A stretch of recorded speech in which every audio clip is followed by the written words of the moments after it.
ಪ್ರಿಯರಾದವರ, ಯೇಸುಕ್ರಿಸ್ತನ ನಾಮದಲ್ಲಿ ನಿಮಗೆ ನನ್ನ ಪ್ರೀತಿಯ ವಂದನೆಗಳು. ಈ ಸ್ಥಳ ಹೇಗಿದೆ? ಸುಂದರವಾಗಿದೆಯಾ? ಬಹಳ ಸುಂದರವಾಗಿರುವಂತ ಒಂದು ಸಮುದ್ರ. ಆ ಸಮುದ್ರದ ಬಣ್ಣ ನೋಡಿರಿ, ಆ ನೀರಿನ ಬಣ್ಣ ನೋಡಿರಿ, ನೋಡುವುದಕ್ಕೆ ಬಹಳ ಸುಂದರವಾಗಿದೆ. ಅಲೆಗಳು ಬಂದು ಅಪ್ಪಳಿಸುತ್ತಾ ಇದೆ. ಇದು ಯಾವ ಸ್ಥಳ ಎಂಬುದಾಗಿ ಕೇಳುತ್ತೀರಾ? ಇದು ಒಮಾನ್ ದೇಶದಲ್ಲಿ ಸಲಾಲಾ ಎಂಬಂತ ಪಟ್ಟಣ ಹೇಳಿದೆನಲ್ಲ, ಆ ಒಂದು ಪಟ್ಟಣದ ಒಂದು ಭಾಗವೇ ಇದು. ಒಂದು ಕಡೆ ಬೆಟ್ಟಗಳು, ಇನ್ನೊಂದು ಕಡೆ ಸಮುದ್ರ. ಬಹಳ ಸುಂದರವಾಗಿ ಈ ಪಟ್ಟಣವು ರೂಪುಗೊಂಡಿದೆ. ಬಹಳ ಆಶೀರ್ವಾದವಾಗಿ ಈ ಪಟ್ಟಣ ಇರುವುದನ್ನು ಕೂಡ ನಾವು ನೋಡಬಹುದು. ಸರಿ, ಈ ದಿನದಲ್ಲಿ, ತಿಂಗಳ ಕೊನೆಯ ದಿನದಲ್ಲಿ ನಾವು ಬಂದಿದ್ದೇವೆ. ಈ ದಿನದಲ್ಲಿ ದೇವರು ನಿಮಗೊಂದು ಮಾತನ್ನು ಹೇಳಲು ಬಯಸುತ್ತಾರೆ.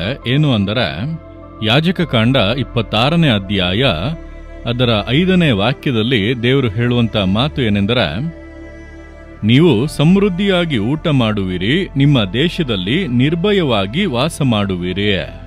ನೀವು ಎಲ್ಲಿದ್ದೀರಾ? ಇಂಡಿಯಾದಲ್ಲಿ ಇದ್ದೀರಾ? ಅಮೆರಿಕದಲ್ಲಿ ಇದ್ದೀರಾ?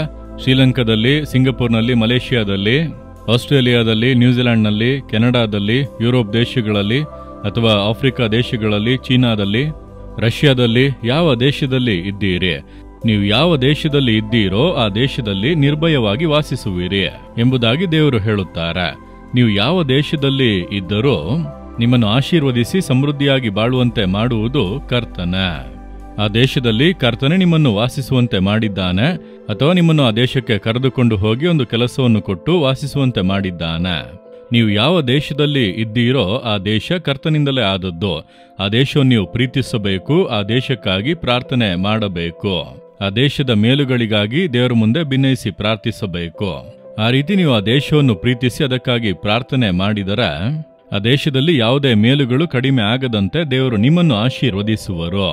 ನೀವು ಕೇವಲ ನಾನು ಹಣ ಸಂಪಾದಿಸಬೇಕು, ನಾನು ಚೆನ್ನಾಗಿರಬೇಕು, ನಾನು ಆಶೀರ್ವಾದವಾಗಿ ಇರಬೇಕು ಎಂದು ಆ ಒಂದು ಸಣ್ಣ ಬುದ್ಧಿಯಿಂದ ಅಲ್ಲಿ ವಾಸವಾಗಿ ಇದ್ದರೆ ದೇವರು ನಿಮ್ಮನ್ನು ಆಶೀರ್ವದಿಸಲು ಸಾಧ್ಯವಿಲ್ಲ. ಪೂರ್ಣ ಆಶೀರ್ವಾದ ಇರುವುದಿಲ್ಲ, ಬಾಧೆಗಳು ಇರುತ್ತವೆ.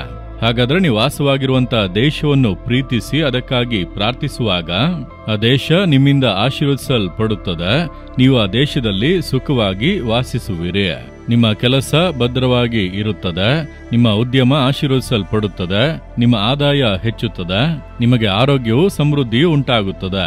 ನೀವು ಪ್ರಾರ್ಥನೆಯನ್ನು ಮಾಡುವುದಿಲ್ಲ, ಬೈಬಲನ್ನು ಓದುವುದಿಲ್ಲ, ಕರ್ತನನ್ನು ಹುಡುಕುವುದೂ ಇಲ್ಲ, ಅದಕ್ಕೆ ಸಮಯವೇ ಇಲ್ಲ ಎಂಬುದಾಗಿ ಇರುವುದು, ಅಥವಾ ಬರೀ ಸ್ವಾರ್ಥಿಗಳಂತೆ ಪ್ರಾರ್ಥಿಸುವುದು, ಬರೀ ನನಗೋಸ್ಕರ, ನನ್ನ ಕುಟುಂಬಕ್ಕೋಸ್ಕರ, ನನ್ನ ಆಶೀರ್ವಾದಕ್ಕೋಸ್ಕರ ಎಂದು ಆ ರೀತಿ ಇದ್ದರೆ ನೀವು ಸುಖವಾಗಿ ಜೀವಿಸುವುದಕ್ಕೆ ಆಗದು. ಅನೇಕ ಬಾಧೆಗಳು ಇದ್ದೇ ಇರುತ್ತವೆ.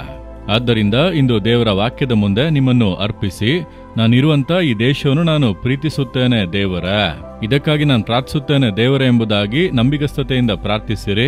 ನೀವಿರುವಂತ ಸ್ಥಳದಲ್ಲಿ, ಪಟ್ಟಣದಲ್ಲಿ, ದೇಶದಲ್ಲಿ ಸಮೃದ್ಧಿಯಾಗಿ ಜೀವಿಸುವಿರಿ.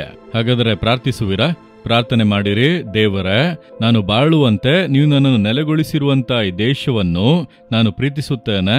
ಈ ದೇಶದ ಆಶೀರ್ವಾದಕ್ಕಾಗಿ, ಮೇಲುಗಳಿಗಾಗಿ ಪ್ರಾರ್ಥಿಸುತ್ತೇನೆ.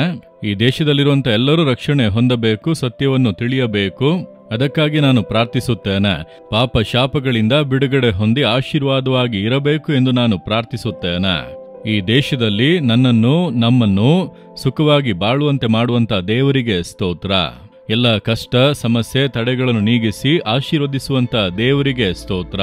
ಯೇಸುವಿನ ನಾಮದಲ್ಲಿ ಆಮೇನ್, ಆಮೇನ್.